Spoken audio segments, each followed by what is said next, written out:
Há muitos anos atrás, quando eu era médico dos operários, eu costumava pegar o trem. Nessas idas e vindas de São Paulo até Santo André. E no meio do percurso, eu ficava dividindo a minha viagem entre os operários e os comerciantes. Na verdade, o que eu mais gostava mesmo dessa viagem era ficar observando os comerciários, os operários, conversando. E tudo aquilo, apesar de tudo, apesar de todos saber que todos iam para a fábrica, eu ficava a observar toda aquela gente. Pois não é que uma certa manhã eu sentei ao lado de uma mãe com o seu filho. A mãe deveria ter uma certa idade de entre os 40 anos. O menino, talvez uns 18 anos.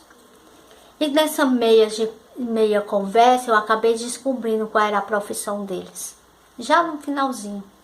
Porém, o que pretendo contar na verdade aqui é o diálogo entre a mãe e seu filho. E a intensidade do amor em crise. Pois não é que o menino olhou para a mãe e disse assim: Mãe, a senhora viu meu caderno? Aquele caderno que eu dei para a senhora ler? Caderno de poemas? O menino queria saber mesmo, era a opinião da mãe. A mãe arregalou o olho e falou: É, filho, eu vi. Algumas coisas eu achei bonito, mas outras eu não entendi foi nada. Nada mesmo. Deu até medo. Muito medo. Você não tem noção do medo que eu tive. Mas por que, mãe, a senhora teve tanto medo? Filho, eu quero saber a sua opinião. Esses poemas que você escreve, é que hora que você escreve isso? Ah, mãe, na verdade eu escrevo lá no trabalho mesmo. Na hora que eu tô trabalhando. Meu filho, tá vendo? Por isso que é o medo. O medo que eu tenho lá no fundo. Oxe, mãe, mas por que esse medo? Meu filho, você vai acabar perdendo esse emprego. Escrevendo poema em vez de estar trabalhando. Mas, mãe, olha, meu filho, eu quero saber como é. Você escreve toda hora isso aí, é? Não, mãe, é assim. Deixa eu explicar para a senhora. Se lembra quando a avó estava com aquela doença da velhice? Aquela doença, mãe, que a avó fazia pipi na sala, na casa toda, no quintal, no quarto. E quando a gente saía com ela, que ela fazia pipi, quando ela sentia vontade. Pois bem, é assim. Quando eu tenho vontade de fazer o poema, eu faço. Ele vem do nada na minha cabeça. Mas eu faço. Me diga uma coisa, meu filho. Mas essa vontade que dá em você para fazer esse poema, ela fica na hora que você joga bola, na hora que você está comendo, na hora que você está estudando, na hora que você está trabalhando? Não, mãe, também não é assim. Mas é mais, na verdade, mãe, é mais na hora que eu tô trabalhando. Como é?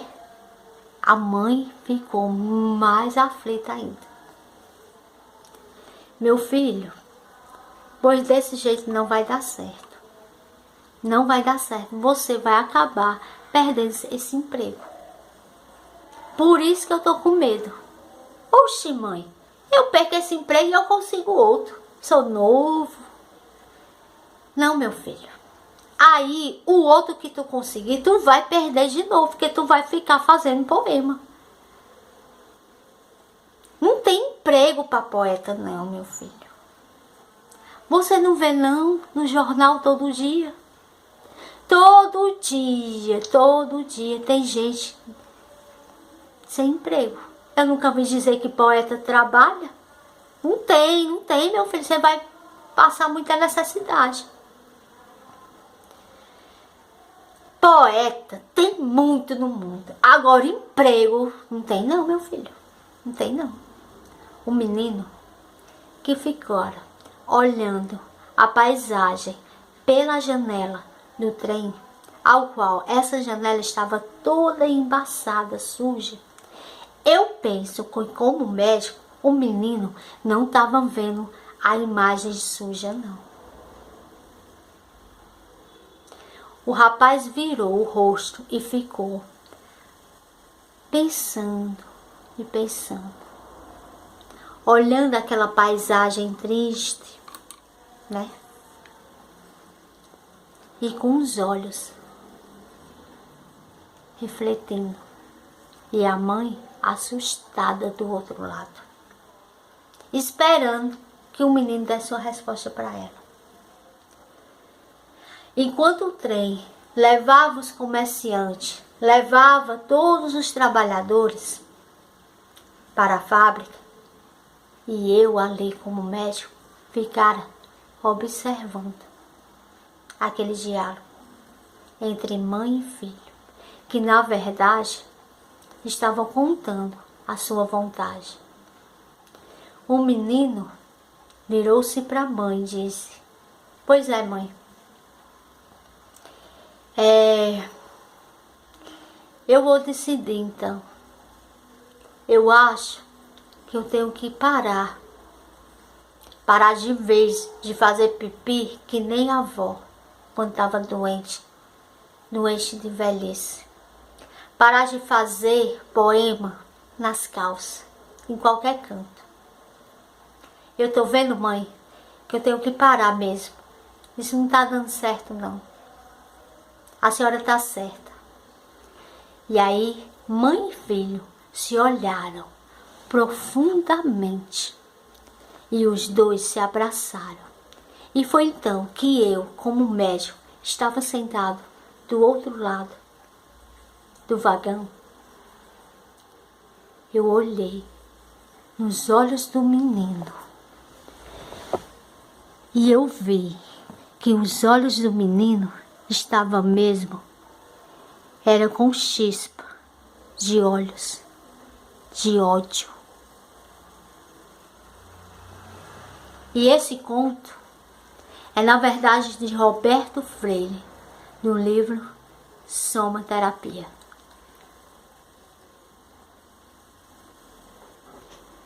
Em homenagem aos operários e comerciantes.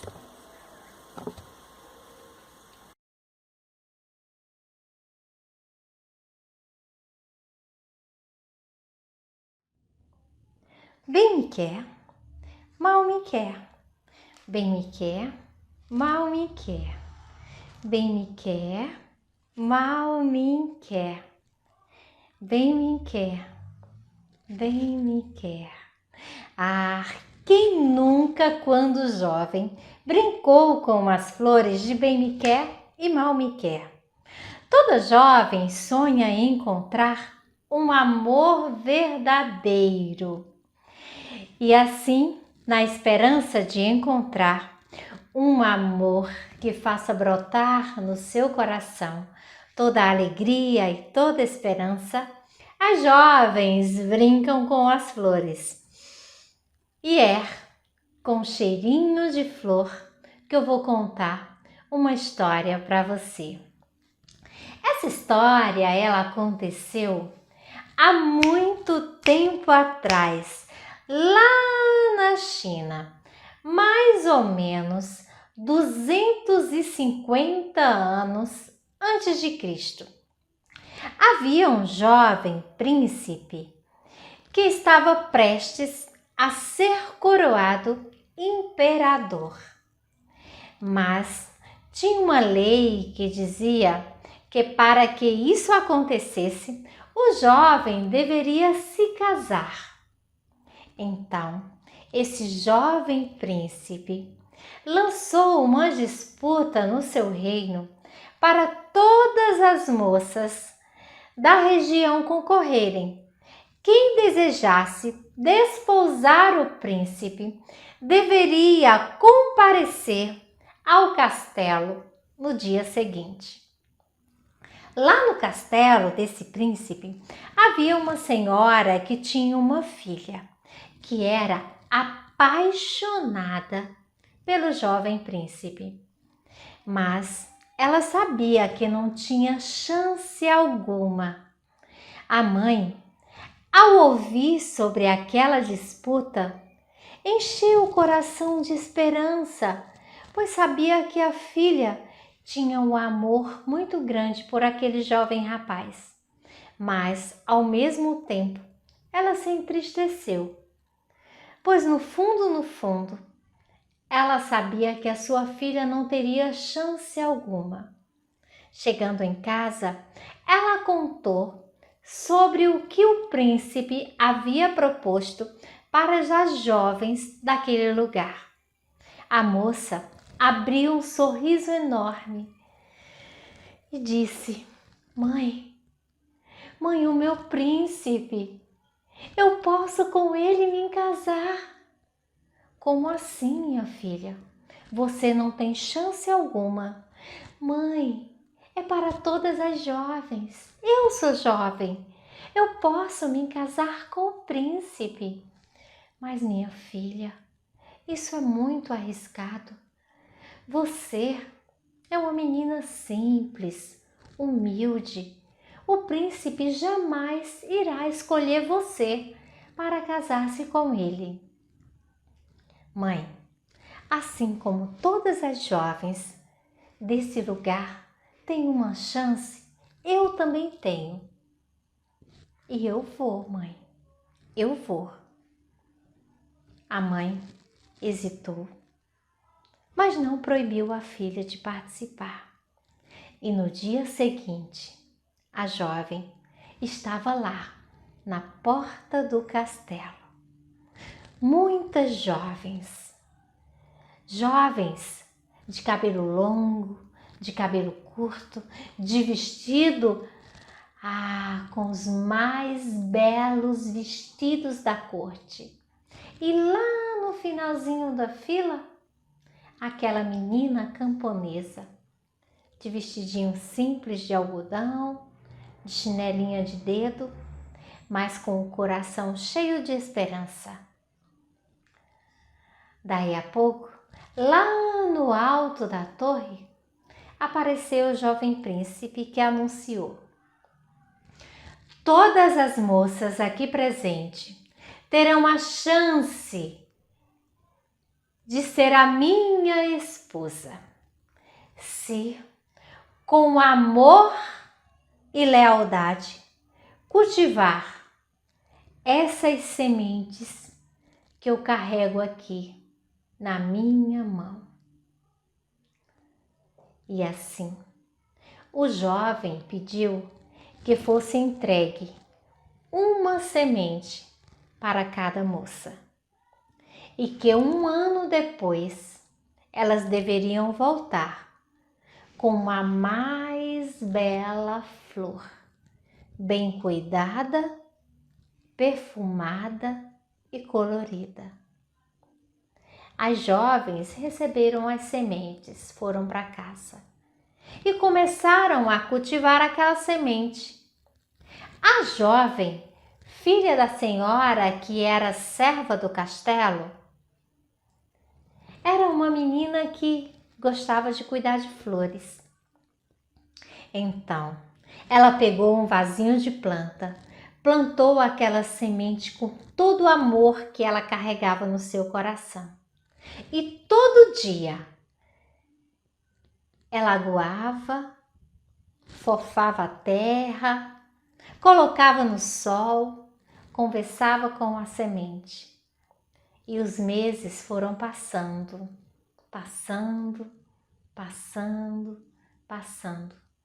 E nada daquela semente germinar. A moça sentava pertinho do vaso e ficava a olhar aquela semente e dizia: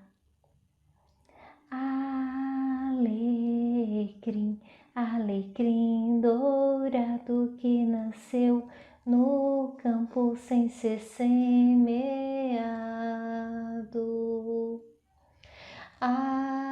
Alecrim, alecrim dourado que nasceu no campo sem ser semeado. Nossa, se o alecrim nasce no campo sem ser semeado, por que que essa semente não germina?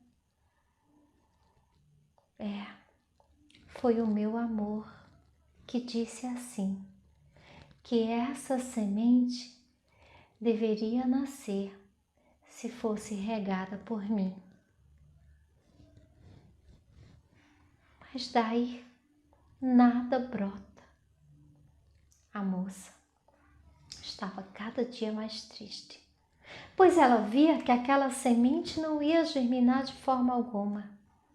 Passaram 6, 7, 8, 9, 10, 11, um ano. Até que um sino lá na torre do castelo tocou, anunciando que era o dia de retornar ao castelo com a flor cultivada. A jovem pegou o seu vasinho de planta e em lágrimas ela disse para a mãe: Mãe, o que eu fiz de errado? Eu reguei, eu fofei a terra, eu coloquei no sol, coloquei na sombra, mas essa semente não germinou, mãe. O que eu fiz de errado? Minha filha, você fez o que era certo. Você cuidou, você amou a semente, você colocou todo o seu amor e dedicação. Se a semente não germinou, é porque não tinha de ser. Mas acho melhor você não ir para o castelo. Eu vou sim, mãe. Vou levar o meu vasinho de plantas e vou mostrar para o príncipe. Vou dizer para ele que eu fiz tudo, mas a semente não germinou. E assim ela fez. Quando ela chegou lá no castelo, a fila já estava enorme, como um ano atrás. Belas jovens, com vasinhos de planta, com as mais lindas e perfumadas flores. Ela ficou acanhadinha lá no final da fila e o príncipe foi passando por cada uma daquelas jovens que ali estavam. Olhou para a primeira e disse: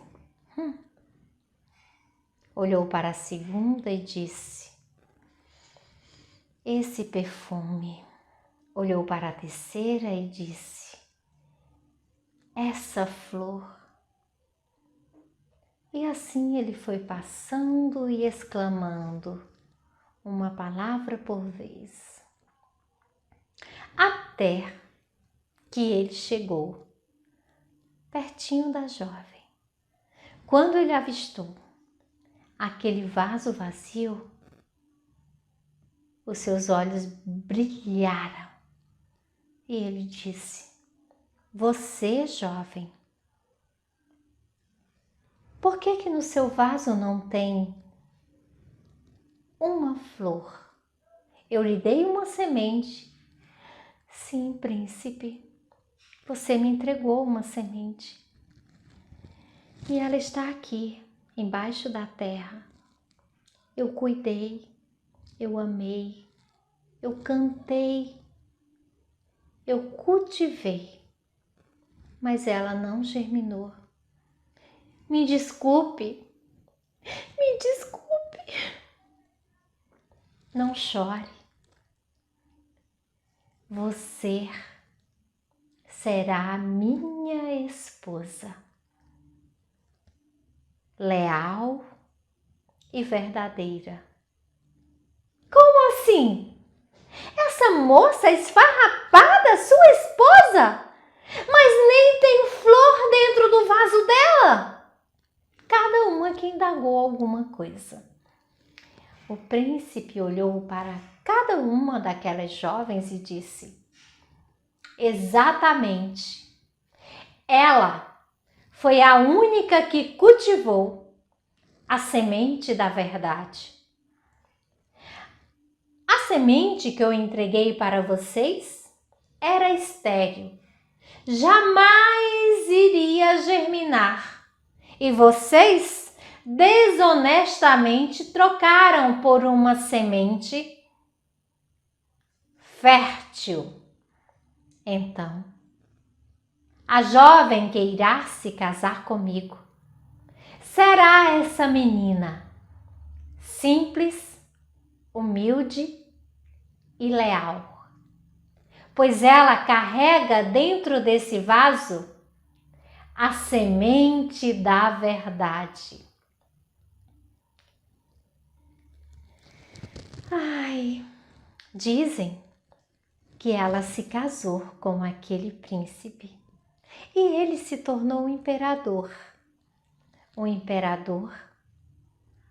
leal e verdadeiro, dono de toda a justiça. E foi assim que essa história passou por aqui, foi contada por mim e chegou ao fim.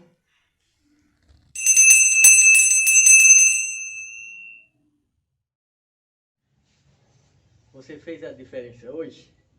Vou contar essa história do jovem e a estrela do mar. Era uma vez um escritor que morava numa linda praia. Todas as manhãs o escritor saía para passear e à tarde ele ia escrever. Certo dia, ao passear na praia, o escritor de longe avistou um vulto. Um vulto que parecia dançar. Chegando mais perto, viu que era um jovem. Um jovem jogando estrelas do mar de volta para o oceano. O escritor, chegando mais perto, perguntou: meu jovem, por que você está jogando essas estrelas do mar de volta para o oceano? O jovem olhou para o escritor e disse: você não vê que a maré está baixa e o sol está alto? Se elas ficarem aqui, todas vão secar. Então, o jovem e o escritor achou até louvável a intenção do garoto. Mas disse: meu jovem, existem quilômetros e quilômetros de praia pelo mundo afora. Centenas, centenas e milhares de estrelas do mar. E você jogando uma por uma? Que diferença faz? O jovem pegou a estrela e jogou para o mar novamente.